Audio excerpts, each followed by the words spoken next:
Сәлем достар, қалайсыздар? Бүгін біз Қытай сайттарынан қалай дұрыс размер таңдауды үйренетін боламыз.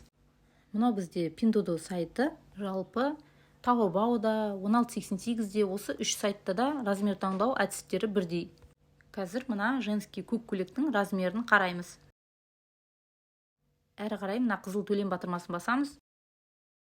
Сосын киімнің түстері, размерлері шығады. Мына жерде кәдімгі европейский размермен көрсетілген S, M, L, XL деген сияқты. Енді қазір осы жерден назад басып шығамыз да, осы дүкенге кіргеннен кейін төменге түсе берсеңіз, осы киімнің астында осындай размерный сеткасы болады. Бұл жерде, мысалы, мына МК размерді алайық. Көйлектің ұзындығы 101 см. Одан кейін мынау иығының ұзындығы, келесі мынау кеудесінің айналасы, мына соңғысы длина рукава.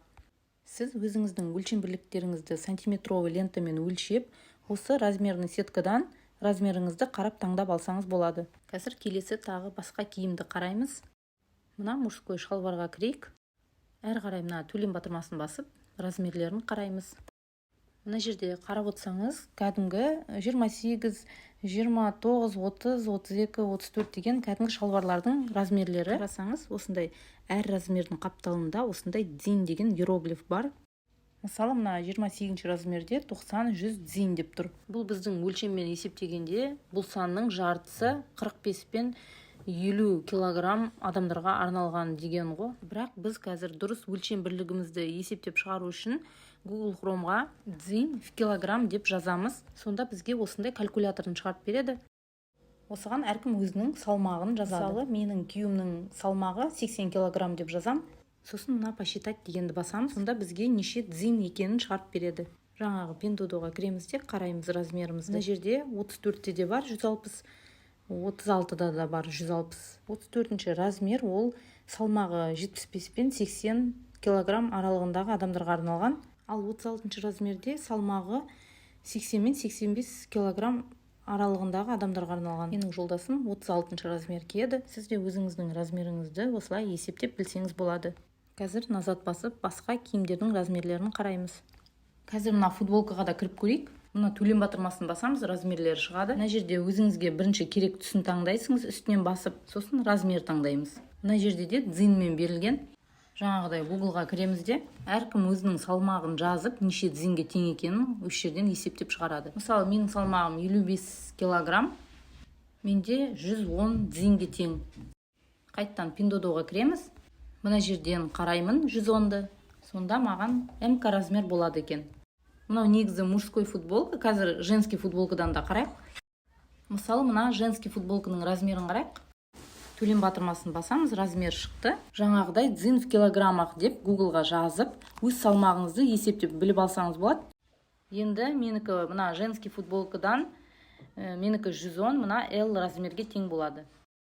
Келесі енді детский киімдердің размерлерін қарайық.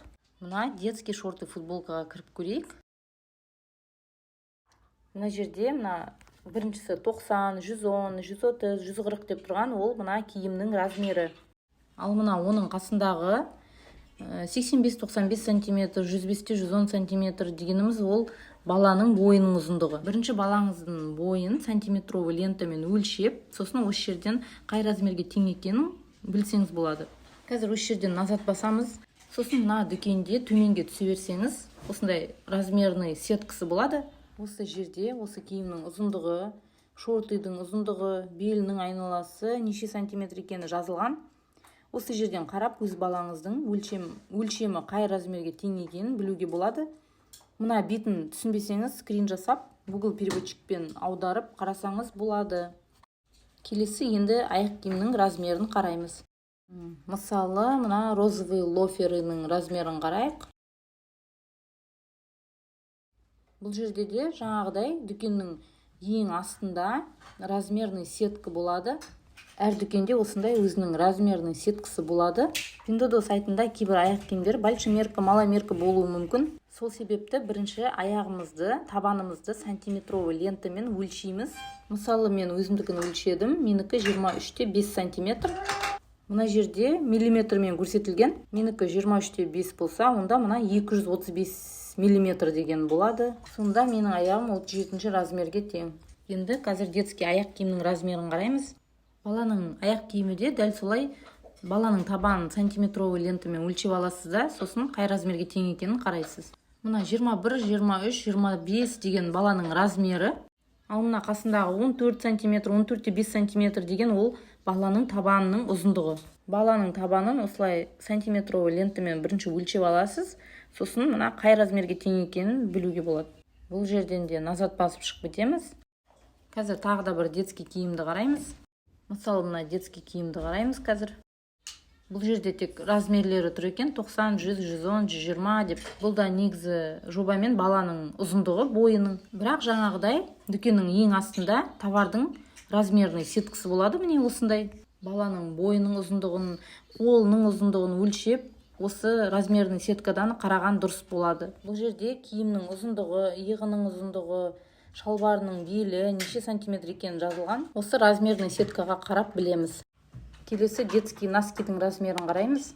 Бұл жерде енді 1-ден 3 жасқа дейін, МК 3-ден 5 жасқа дейін, ЛК 6-дан 8 жасқа дейін, XL 9-дан 12 жасқа дейін деп жазылған. Бұл жерде носкилерді баланың жасына қарап таңдайсыз енді.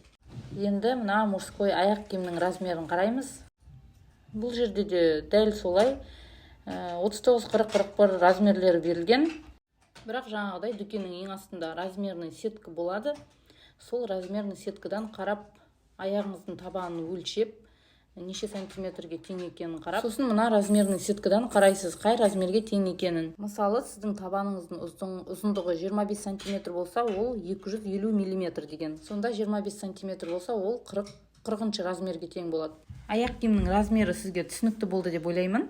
Енді кішкентай малыштардың киімдерін қараймыз. Мына детский киімде 66, 73, 80, 90, 100 деген размерлері бар екен.